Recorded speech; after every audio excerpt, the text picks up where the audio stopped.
Welcome to PG smart learning. I hope you all are doing great. आज के video में हम समझेंगे regular expression for infinite language. Regular expression for finite language हम already last video में cover कर चुके हैं, जिसमें हम डिटेल में समझा था कि फाइनाइट लैंग्वेज क्या होती है एंड एक फाइनाइट लैंग्वेज के लिए हम रेगुलर एक्सप्रेशन कैसे लिखते हैं। तो चलिए स्टार्ट करते हैं। सबसे पहले हम ये समझते हैं कि इनफाइनाइट लैंग्वेज क्या होता है। जैसे फाइनाइट लैंग्वेज में हमने क्या समझा था कि एक उसका एंड पॉइंट होगा, मतलब कि एक हमारे पास लिमिट होगी कि कितनी स्ट्रिंग हमें उसके अंदर इंक्लूड करनी है। मतलब कि एक स्ट्रिंग इंक्लूड करनी है जो 2 लेंथ की हो, 3 लेंथ की हो, 4 लेंथ की हो, तो कहीं ना कहीं हमारे पास लिमिट आ गई है। पर इनफाइनाइट लैंग्वेज में हमारे पास कोई भी लिमिट नहीं होती है कि हमारी स्ट्रिंग कहाँ एंड होगी। मतलब कि हम कितनी भी लेंथ की एंड कितनी भी लंबी स्ट्रिंग को हम जनरेट कर सकते हैं इनफाइनाइट लैंग्वेज में। ठीक है, एक एग्जांपल के थ्रू ये समझते हैं क्या डिफरेंस होता है फाइनाइट एंड इनफाइनाइट लैंग्वेज के बीच का। सपोज करते हैं हमारे पास इनपुट है ए बी। ठीक है, तो अगर हमारे पास लैंग्वेज फाइनाइट होती तो हम कैसी स्ट्रिंग बना सकते हैं। जैसे कि हमें लेंथ 2 की स्ट्रिंग बनानी है, तो हमारे पास क्या स्ट्रिंग बन जाएगी, A comma A B comma B A comma B B. या हम लेंथ 3 की बना सकते हैं, या हम लेंथ 4 की, या लेंथ 0 की, ऐसे हम स्ट्रिंग बना सकते हैं फाइनाइट लैंग्वेज में। ये हमने लास्ट लेक्चर में ऑलरेडी समझा है। अगर हमारे पास लैंग्वेज इनफाइनाइट है तो हम कैसे एग्जांपल बना सकते हैं। जैसे कि सपोज करो हमें एक ऐसी स्ट्रिंग बनानी है जो कि स्टार्ट हो रही है ए से। ठीक है, तो क्या वैल्यू स्ट्रिंग्स हमारे पास बन सकती है, ए या ए बी या डबल ए बी, या फिर क्या बन सकती है, ए बी भी बन सकती है। और भी काफी हम ऐसी स्ट्रिंग्स बना सकते हैं जो कि स्टार्ट होती है ए से। तो उसको हम कैसे लिखेंगे, स्टार्टिंग में तो हमें ए चाहिए तो हमने ए लिख लिया, उसके बाद कितने भी नंबर ऑफ ए एंड कितने भी नंबर ऑफ बी आ सकता है, या दोनों का कॉम्बिनेशन आ सकता है। तो उसके लिए हमने क्या लगा दिया, bracket A plus B bracket close और उसका क्लीन क्लोजर। क्लीन क्लोजर में हमने क्या समझा था, या तो एप्सिलॉन होगी, या सिंगल ए सिंगल बी, या डबल ए डबल बी, या दोनों में कोई भी कॉम्बिनेशन हो सकती है। तो इसे एक और इम्पॉर्टेंट पॉइंट ध्यान में रखना कि अगर आपको रेगुलर एक्सप्रेशन लिखने हैं इनफाइनाइट लैंग्वेज के लिए, तो उसमें क्लीन क्लोजर का बहुत बड़ा इंपॉर्टेंट रोल होगा। क्लीन क्लोजर के बिना हम एक regular expression for infinite language नहीं लिख सकते हैं। अब इम्पॉर्टेंट एग्जाम्पल के थ्रू समझते हैं कि कैसे हम रेगुलर एक्सप्रेशन लिखते हैं इनफाइनाइट लैंग्वेज के लिए। हर एग्जाम्पल में हमारे पास input symbol A comma B ही रहेगा। तो फर्स्ट एग्जाम्पल है all string having a single B. तो इसमें हमको क्या बोला गया, हमें एक ऐसी स्ट्रिंग्स जनरेट करनी है जिसके अंदर सिंगल बी हो, और हमारे पास इनपुट क्या है, ए कोमा बी है। तो क्या स्ट्रिंग्स हम इससे जनरेट कर सकते हैं, या तो सिंगल बी, या फिर क्या आ सकता है ए बी, या फिर क्या आ सकता है बी ए, या डबल ए बी, या ए बी ए, या double A B double A, या फिर क्या आ सकता है double A B triple A भी आ सकता है। मतलब कि बी हमारे पास एक ही होगा, लेकिन बी से पहले एनी नंबर ऑफ ए आ सकते हैं एंड बी के बाद भी एनी नंबर ऑफ ए आ सकते हैं। ठीक है, तो इसकी रेगुलर एक्सप्रेशन कैसे लिखेंगे, ए स्टार बी ए स्टार। अब ए स्टार पहले क्यों आया, क्योंकि एनी नंबर ऑफ ए आ सकते हैं, फिर बी क्योंकि हमारे पास सिंगल बी होगा, और बी के बाद भी हमारे पास एनी नंबर ऑफ ए आ सकते हैं, उसके लिए भी हमने ए स्टार लगा दिया। यहाँ पे हमने बी पे स्टार इसलिए नहीं लगाया क्योंकि हमें सिंगल बी ही चाहिए। आई होप आपको ये समझ आ गया होगा कि बी से पहले हमने ए स्टार एंड बी के बाद ए स्टार क्यों लगाया, क्योंकि बी के पहले भी एनी नंबर ऑफ ए आ सकते हैं एंड बी के बाद भी एनी नंबर ऑफ ए आ सकते हैं। हमारे पास कंडीशन क्या थी कि हमारे सिर्फ सिंगल बी होना चाहिए। अगर इसमें ये बोला होता ना कि स्टार्टिंग विथ सिंगल बी, तो फिर हम क्या करते, जो स्टार्टिंग में ए स्टार है उसको ना लगाते। उस केस में हमारे पास रेगुलर एक्सप्रेशन क्या बनती, बी ए स्टार, क्योंकि उसमें क्या बोला गया है, सिंगल बी एंड स्टार्टिंग भी बी से हो रही है। इस वजह से एक छोटी सी रिक्वेस्ट है, सब्सक्राइब करना मत भूलना। ठीक है, इतना क्लियर है। अब नेक्स्ट एग्जांपल है all strings having at least one B. अब इसमें हमको क्या बोला गया है कि हमें सारी स्ट्रिंग बनानी है जिसके अंदर कम से कम एक बी तो हो। ठीक है, उसके अलावा कितने बी हो सकते हैं एंड कितने भी ए हो सकते हैं। मतलब कि हमारे पास ए जो है वो 0 नंबर हो सकता है, मतलब कि हो कि कोई भी ए ना हो, लेकिन बी कम से कम हमारे पास एक होगा, मैक्सिमम की कोई भी लिमिट नहीं है। तो इसमें हमारे पास स्ट्रिंग्स क्या क्या बनेगी, बी, या फिर ए बी, या बी ए, या ए बी, या बी ए बी, या ट्रिपल बी, कोई भी स्ट्रिंग बन सकते हो और भी आप कोई भी इसके अंदर बना सकते हो। इसमें हमारे पास सिर्फ कंडीशन क्या है कि सिंगल बी एटलीस्ट होना चाहिए, उससे ज़्यादा भी बी हो सकती है। इसकी रेगुलर एक्सप्रेशन क्या बनेगी, ए प्लस बी का ब्रैकेट उसका क्लीन क्लोजर, फिर बी, फिर वापिस से ए प्लस बी का ब्रैकेट उसका क्लीन क्लोजर। अब इसमें हमने बी से पहले ए प्लस बी दोनों के ऊपर क्लीन क्लोजर इसलिए लगाया क्योंकि हमारे पास बी से पहले कितने भी ए एंड कितने भी बी हो सकती है, और सेम हमने बी के बाद भी ए एंड बी पे क्लीन क्लोजर इसलिए लगाया क्योंकि हमारे पास कितने भी ए एंड कितने भी बी हो सकते हैं बी के बाद। हमने जो पहले एग्जाम्पल में सिर्फ ए का स्टार इसलिए लगाया था क्योंकि उसमें हमारे पास सिंगल बी होना चाहिए, लेकिन इसमें हमें क्या बोला गया है कि एटलीस्ट एक बी तो हो, मैक्सिमम कितने भी हो सकती है। कितना क्लियर है। अब नेक्स्ट एग्जांपल आता है और string having B as a substring. इसका मतलब क्या हुआ कि 3 times B as a substring हमारी स्ट्रिंग में होना चाहिए।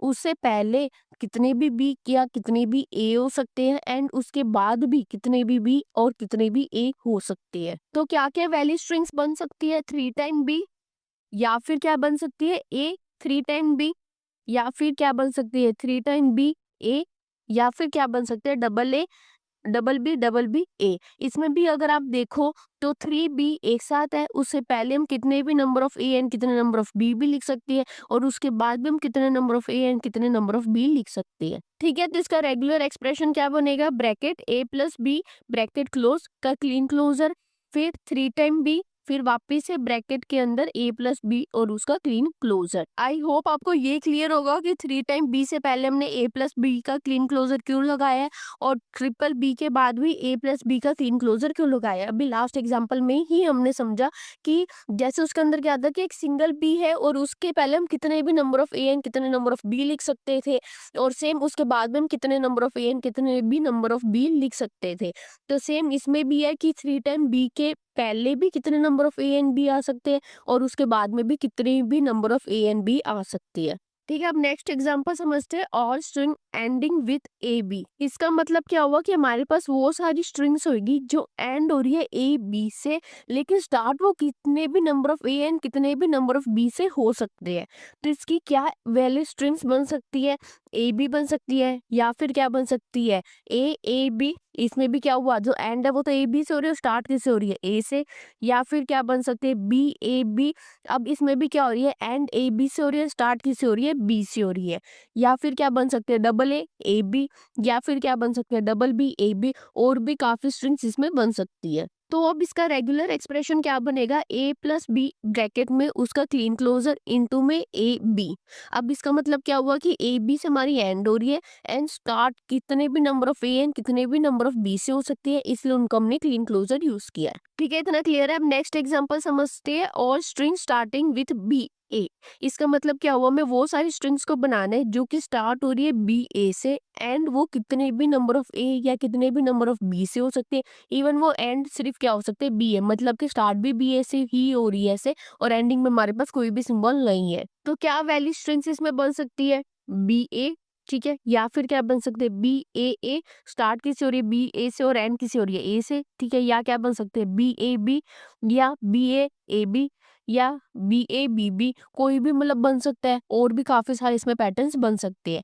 इसकी रेगुलर एक्सप्रेशन क्या बनेगी, बी ए फिर ब्रैकेट ए प्लस बी का क्लीन क्लोजर। अब इसमें हमने ए प्लस बी का जो क्लीन क्लोजर है वो बी ए के बाद इसलिए लगाया क्योंकि इसके अंदर हमारे पास जो स्ट्रिंग है वो स्टार्ट होनी चाहिए बी ए से, और वो एंड कितने भी नंबर ऑफ ए एंड कितने भी नंबर ऑफ बी से हो सकती है, इसलिए हमने वो क्या लगाया लास्ट में। ठीक है, इतना क्लियर है। अब नेक्स्ट एग्जांपल आता है, all strings beginning and ending with A. मतलब कि जो भी हमारी स्ट्रिंग है वो स्टार्ट ए से हो रही है एंड भी ए से हो रही है, लेकिन उनके जो बीच में कितने भी नंबर ऑफ ए एंड कितने भी नंबर ऑफ बी आ सकते हैं। तो इसे क्या क्या वैली स्ट्रिंग बन सकती है, सिर्फ ए हो, ये भी क्या हो रही है स्टार्ट ए से हो रही है एंड भी ए से ही हो रही है, या फिर ए, या फिर ए, या फिर बी ए, या फिर क्या बन सकता है और डबल बी ए बी बन सकता है, और भी वैलिड काफी पैटर्न्स बन सकते हैं। तो इसका रेगुलर एक्सप्रेशन क्या बन सकता है, जैसे कि स्टार्ट भी ए से होना चाहिए तो हमने स्टार्टिंग में एक ए लिख दिया, एंड भी हमारा ए से होना चाहिए तो हमने एंड में भी एक ए लिख दिया। अब बीच में कितने भी नंबर ऑफ ए एंड कितने भी नंबर ऑफ बी हो सकते हैं उसके लिए हम क्या यूज कर रहे थे, ए प्लस बी का क्लीन क्लोजर। तो हम क्या करेंगे, जो बीच में क्या लिख देंगे, ए प्लस बी का क्लीन क्लोजर। तो हमारा पूरा रेगुलर एक्सप्रेशन क्या बन जाएगा, ए, फिर ब्रैकेट में ए प्लस बी का क्लीन क्लोजर, फिर वापस से ए। ठीक है, इतना क्लियर है। अब नेक्स्ट एग्जांपल आता है all strings containing A. All string containing A का मतलब क्या होता है कि एटलीस्ट एक ए होना चाहिए हमारी स्ट्रिंग में। मतलब कि एक ए से पहले हमारे पास कितने भी नंबर ऑफ ए एंड कितने भी नंबर ऑफ बी हो सकते हैं, उसके बाद भी हमारे पास कितने भी नंबर ऑफ ए एंड कितने भी नंबर ऑफ बी हो सकते हैं, पर एक ए तो होना चाहिए। तो क्या वैल्यू स्ट्रिंग इससे बन सकती है, सिर्फ ए, या फिर बी ए, या फिर ए बी, या फिर बी ट्रिपल ए, या फिर ए बी ए, या फिर ट्रिपल ए बी। कोई भी वैल्यू स्ट्रिंग हम इससे बना सकते हैं। ठीक है, इसमें आप देखो कि हर स्ट्रिंग में हमारे पास सिंगल ए ही है। तो इसका रेगुलर एक्सप्रेशन क्या बनेगा, ब्रैकेट ए प्लस बी का क्लीन क्लोजर, फिर ए, फिर वापस से bracket and A plus B का क्लीन क्लोजर। अब इसमें आप ये देखो कि एक सिंगल ए तो होना हमारे पास कंपलसरी है। अब क्लीन क्लोजर से क्या एप्सिलॉन भी आ सकता है, इसलिए हमने एक सिंगल ए को लिखा है और उसके पहले हमने ब्रैकेट में भी क्लीन क्लोजर लगाया, उसके बाद भी ब्रैकेट पे हमने क्लीन क्लोजर इसलिए लगाया है कि ए सिंगल ए तो हमारे पास होगा। ठीक है, उसके अलावा कितने भी नंबर ऑफ ए एंड कितने भी नंबर ऑफ बी हो सकते हैं। ठीक है, इतना क्लियर है। अब नेक्स्ट एग्जांपल को समझते हैं, और string starting and ending with different symbol. Important example है ये। मतलब कि इसमें हमको क्या बोला गया है कि स्टार्ट और एंड वो डिफरेंट सिंबल से हो रहे हैं। मतलब कि इसमें हमारे पास दो केस बनेंगे, या तो वो क्या हो रहा है, स्टार्ट हो रहा है ए से और एंड हो रहा है वो बी से, या फिर दूसरा केस क्या बन सकता है, स्टार्ट हो रहा है वो बी से एंड हो रहा है वो ए से। ठीक है, तो पहला केस को समझते हैं, स्टार्ट हो रहा है ए से और एंड हो रहा है बी से। तो उसकी क्या वैल्यू स्ट्रिंग हमारे पास बन सकती है, ए बी, या फिर डबल ए बी, या फिर ए डबल बी, या फिर क्या बन सकती है, ए बी, और भी काफी वैल्यू स्ट्रिंग इससे बन सकती है। तो इसका रेगुलर एक्सप्रेशन क्या बन सकता है, ए इंटू में ए प्लस बी का क्लीन क्लोजर, फिर बी, क्योंकि स्टार्ट क्या करना है, ए से करना है, एंड बी से करना है, और बीच में हमारे पास कितने भी नंबर ऑफ ए एंड कितने भी नंबर ऑफ बी आ सकते हैं। अब नेक्स्ट केस है, start with B and end with A. तो इसे क्या वैल्यू स्ट्रिंग बनेगी, बी ए, या फिर बी ए, या फिर बी ए, और भी काफी वैल्यू स्ट्रिंग बन सकती है। हमें वो स्ट्रिंग बनानी है जो बी से स्टार्ट हो रही है एंड हो रही है ए से। तो इसकी रेगुलर एक्सप्रेशन क्या बनेगी, बी, फिर ब्रैकेट में ए प्लस बी का क्लीन क्लोजर, फिर ए। ठीक है, क्योंकि स्टार्ट हमारी बी से होनी चाहिए, एंड हमारी ए से होनी चाहिए, और बीच में कितने भी नंबर ऑफ ए एंड कितने भी नंबर ऑफ बी आ सकते हैं। अब हमने क्या करा है, दोनों केस की अलग अलग एक्सप्रेशन बनाई है, लेकिन हमें कंबाइन तो एक साथ करनी पड़ेगी, क्योंकि हमारा कंप्लीट क्वेश्चन क्या है, स्टार्ट एंड एंड होना चाहिए विद डिफरेंट सिंबल। तो अब हम इसको क्या करेंगे, कंबाइन कर देंगे प्लस सिंबल के साथ। तो हमारी पूरी एक्सप्रेशन क्या बन जाएगी, ए ब्रैकेट में ए प्लस बी का क्लीन क्लोजर, फिर वापस से बी प्लस में बी ब्रैकेट में ए प्लस बी का क्लीन क्लोजर, फिर ए। तो दोस्तों ये था आज का लेक्चर। आपको स्क्रीन पे एक समरी दिख रही होगी, मैंने इसके अंदर जितने भी हमने एग्जांपल्स को समझे हैं उनको एक शॉर्ट फॉर्म में मैंने लिख दिया, ताकि आप डायरेक्ट टेबल से भी एक याद कर सकते हो पेपर के टाइम पे। Don't forget to like share and subscribe to PG smart learning. मिलते हैं नेक्स्ट वीडियो में, बाय।